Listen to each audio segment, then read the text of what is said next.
The haters logged on Thursday morning thinking they had a story. They were ready. They had their talking points loaded. They were going to point at Indian Wells at the Lyndon Oskova loss at the 6-2, 6-0 scoreline, the worst result of Alex Eala's career. They were going to say she cracked under pressure. They were going to say the ranking is a mirage. They were going to say she doesn't belong at the very top of the sport. They had the receipts. They had the narrative. They had everything they needed to bury this girl's story before Miami even started. And then Monday happened. And then Tuesday happened. And by Wednesday, by the time the photos spread across every Filipino WhatsApp group on Earth, by the time the Miami Heat's Instagram exploded, by the time the Broken Racket's red carpet gallery went viral and showed the world exactly who was standing in the most exclusive room at the most glamorous party of the entire tennis calendar, the haters had nothing. Absolutely nothing. Because you cannot write a takedown piece about a girl who just walked into David Grotman's legendary Miami Open Gala, the event that Broken Rackets themselves called the Met Gala of tennis, and stood in the same room as Aryna Sabalenka, Matteo Berrettini, Taylor Fritz, Frances Tiafoe, and Caroline Wozniacki.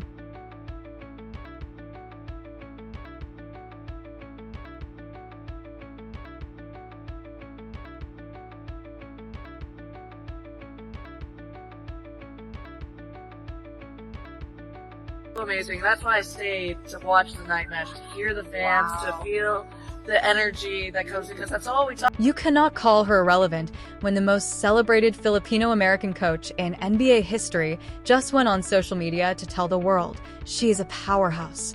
You cannot dismiss her when Miami itself, the city, the culture, the courts, the arenas, has claimed her as its own. So amazing. That's why I stayed to watch the night match.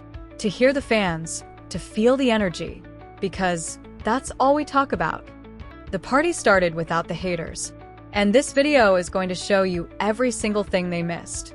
Let's set the scene properly, because context is the difference between a good story and an unforgettable one. It is the week of March 16th, 2026.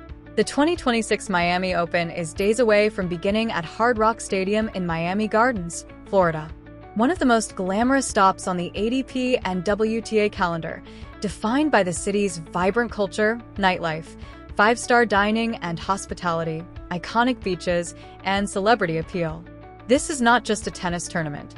This is 2 weeks of sport and spectacle and South Florida heat-wrapped in one of the most culturally rich cities on the American map. Every player wants to be here.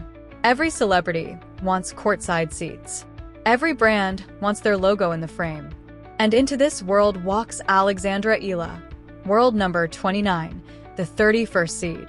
The girl who 12 months ago arrived at this exact tournament as a wild card ranked 140th in the world. And within 72 hours of touching down in Miami, she had been to the Met Gala of tennis and to the home court of an NBA dynasty and been publicly declared a powerhouse by one of the greatest coaches in professional basketball history. Tell me the last time a 20-year-old tennis player had a week like that. You cannot, because it has never happened before. Let's start with Monday, March 16th, Kaseya Center, home of the Miami Heat. Alex Eala visited Kaseya Center, where she reunited with Miami Heat head coach Erik Spoelstra, the very same mentor who guided the Heat to back-to-back NBA titles in 2012 and 2013 alongside LeBron James. 3 championships, 3 rings, the most decorated coach in Miami Heat history. And on this particular Monday, the day Spoelstra notched his 700th career NBA coaching victory as Miami beat the Charlotte Hornets, he made time for Alex Eala. Not after the game, not a quick hallway handshake. Oh, really? Deal. Okay, deal. That's what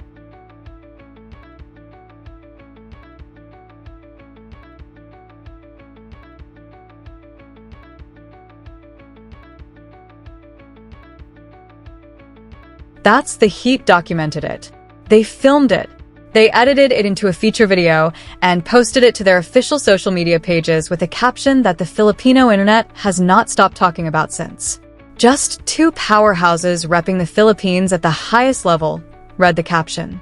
2 powerhouses. The word choice is everything. Not 2 rising stars, not 2 proud Filipinos, powerhouses. The Miami Heat, one of the most commercially sophisticated sports franchises on the planet, with a social media team that understands exactly what every word they publish means, chose the word powerhouses for an NBA championship coach and a 20-year-old tennis player who hasn't yet won a Grand Slam. Because that is what they are. That is the honest, unvarnished truth of what these two people represent. Spoelstra is the first Asian American head coach to win an NBA championship, the first in the entire history of the NBA, and Eala is the first Filipino woman to crack the WTA Top 30, the first to reach a WTA 1000 semifinal, the first to beat a top 5 player as a wild card. The first. Always the first. Two Filipinos, both firsts, both standing in the same arena, on the same day. And the Miami Heat said, "These are our people." Think about what that means to a 17-year-old girl growing up in Quezon City right now, watching this video on her phone, racket propped against the wall of her bedroom, dreaming of a future that feels impossibly far away. Think about what it means to see the greatest Filipino-American sports figure in American professional history standing next to the greatest Filipino tennis player who has ever lived. And the biggest basketball franchise in South Florida calling them both powerhouses. Their story began in 2023 when Eala, just 17 years old and ranked outside the top 150, attended a Heat game for the very first time in her life. She posed for photos with Spoelstra and Heat star Bam Adebayo. And that night happened to coincide with Spoelstra's 700th career coaching win. She was 17, ranked outside the top 150, and she spent her evening at an NBA arena watching a champion coach hit a milestone, not knowing that 3 years later she herself would be standing in that same arena, ranked inside the top 30, preparing for the most important tournament of her career so far. And the Miami Heat would be building tribute videos around their reunion. 3 years from outside the top 150 to world number 29. From a teenager watching her first NBA game to a professional tennis player that an NBA franchise uses to market itself. That is not a journey. That is a metamorphosis. And the haters who have been calling it luck for 12 months are running out of ways to explain 3 years of documented, sustained, measurable ascent. But Monday was just the opening act. Because what happened next, what happened when the tennis world's most exclusive social event threw open its doors for the Miami Open pre-tournament celebration, is where the story becomes truly, spectacularly electric. David Grutman. If you do not know that name, you need to. He is Miami's most powerful hospitality entrepreneur. The man whose venues define South Beach nightlife, whose events set the temperature for the entire city's social calendar, and whose parties are not attended. They are granted. You do not buy a ticket to David Grutman's world. You are invited into it.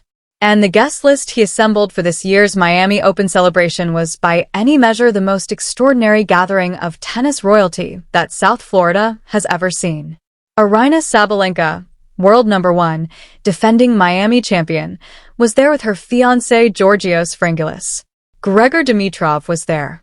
Taylor Fritz was there. Francis Tiafoe was there. Matteo Berrettini was there. Paige Lorenz was there. Eva Liss was there. Marta Kostyuk was there. And Caroline Wozniacki, former world number 1, Grand Slam champion, one of the greatest players of her era, was there. This is the room. This is the company. This is the A-list of professional tennis gathered under one roof in South Beach for the biggest social event of the entire Miami Open calendar. And Alex Eala was there, dressed in a chic top paired with classic jeans, standing among the champions and the legends and the most recognizable names in the sport. The party's highlights were captured and shared by the official Instagram of Broken Rackets, who described it in their caption as the Met Gala of tennis. Miami Nights, curated by the one and only David Grutman. The Met Gala of tennis. That is the standard of event. That is the level of exclusivity. The Met Gala, the most famous, most photographed, most culturally significant fashion event in the world. And Broken Rackets, the definitive voice of tennis culture, just used it as the comparison for the party that Alex Eala attended this week in Miami. Now, let's take a moment to appreciate the savage poetry of this. Because 12 months ago, exactly 12 months ago, Alex Eala was a wild card. She was ranked 140th. She did not have a WTA seed. She did not have a first-round bye. She arrived at Miami 2025 as a storyline nobody had written yet. And the establishment that was inside this very party this week, the same players and coaches and industry figures who attended this gala, they looked at her ranking and assigned her small courts and late-night slots and expected her to fade quietly into the second round. 1 year later, she is at their party. In their room. In their photos. In their world. Not as a guest who snuck through the service entrance. As a peer, as a seed, as a top 30 player who has beaten 5 of their top 10 colleagues in the last 12 months, and whose name is the first one every ticket buyer in South Florida typed into the search bar when the draw was released. The Met Gala of tennis. And Alex Eala was on the guest list. Now, let's talk about what she is actually walking into on court. Because the stakes this week are enormous, and no amount of glamorous pre-tournament events changes the ruthless arithmetic of the WTA ranking system. The 390 points she earned from last year's Miami semi-final run are on the line this fortnight. Her performance here will directly impact whether she maintains her top 30 standing or slides back into a tightly packed field just outside it. She is a more complete version of the same aggressive identity that carried her through Miami last year. Her serve has shown better placement and variation, allowing her to earn more free points. Her rally tolerance has improved, and she has been more selective with her shot making. She is better, technically, measurably, demonstrably better. But defending points in the WTA is the hardest thing in the sport, because now every opponent has spent a year studying the wide lefty serve, the backhand down the line, the willingness to absorb and redirect. The element of surprise that carried her through Miami 2025 is gone. What she has instead is something far more valuable: experience, growth, and the confidence of a player who already knows she belongs at this level. She opens against 38-year-old German veteran Laura Siegemund, the second oldest player in the top 60, who's been struggling for form in 2026, failing to advance past the round of 64 in 5 consecutive tournaments this season. That match is the door. Get through it, and the rematch everyone has been waiting for looms. Swiatek in the round of 32. Swiatek again, the woman she destroyed 6-2, 7-5 on this exact court 12 months ago.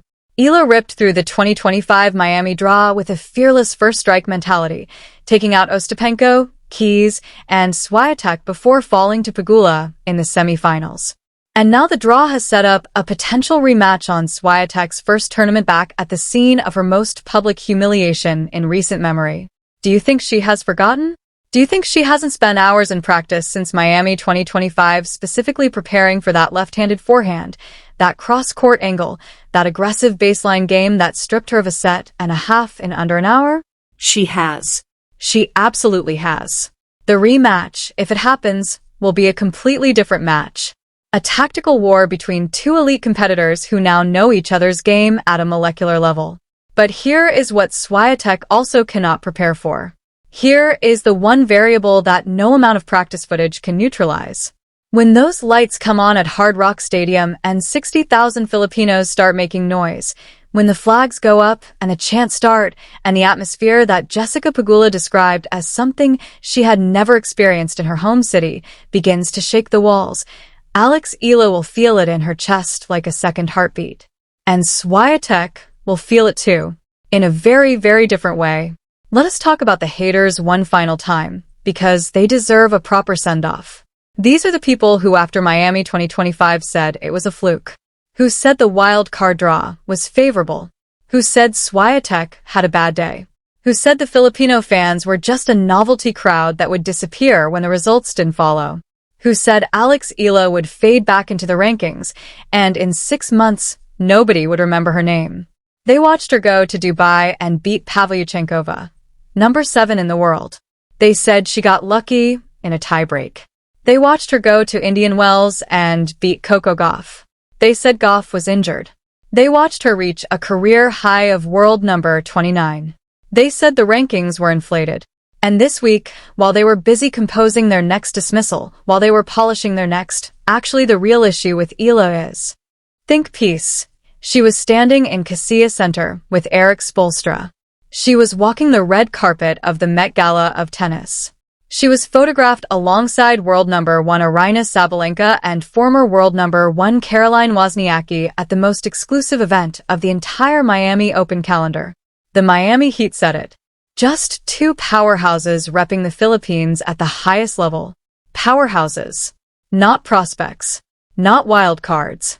Not lucky stories that happen to go viral. Powerhouses. And the envy, the specific, choking, impossible-to-hide envy that comes from watching someone you dismissed get everything you told them they didn't deserve, that envy is sitting in the haters' throats right now like a stone they cannot swallow. Because you do not get invited to David Grootman's world by accident. You do not get a tribute video from the Miami Heat by accident. You do not get a first-round bye as a seed at a WTA 1000 tournament by accident. You do not get called a powerhouse by a 3-time NBA championship coach by accident. You get those things by being exactly what Alex Eala is. The best Filipino tennis player who has ever lived. The player who walked into Miami as an unknown and walked out as a phenomenon. The player who turned Dubai into a 48% ticket sales explosion, turned Indian Wells into a midnight crowd in the desert, turned the Philippines into a tennis nation with a waiting list for court bookings. The player who made the WTA restructure itself. The player who made James Blake go on national television and say he learned his lesson. As ESPN put it in 2026, Alex Eala isn't just chasing another run. She's proving it wasn't a fluke. The party has happened. The red carpet has been walked. The photos are already everywhere. The haters are outside looking in, and they will stay there. Because that is what happens when you bet against someone who is always, quietly, absolutely certain of where they were going. World number 29. Seeded. First round bye. Red carpet. Met Gala of tennis. NBA powerhouse cosign. And a draw that could put Swiatek in her path before the second week even starts. Miami 2026. Her tournament. Her city. Her moment. Laban, Alex. The whole world already knows you belong here.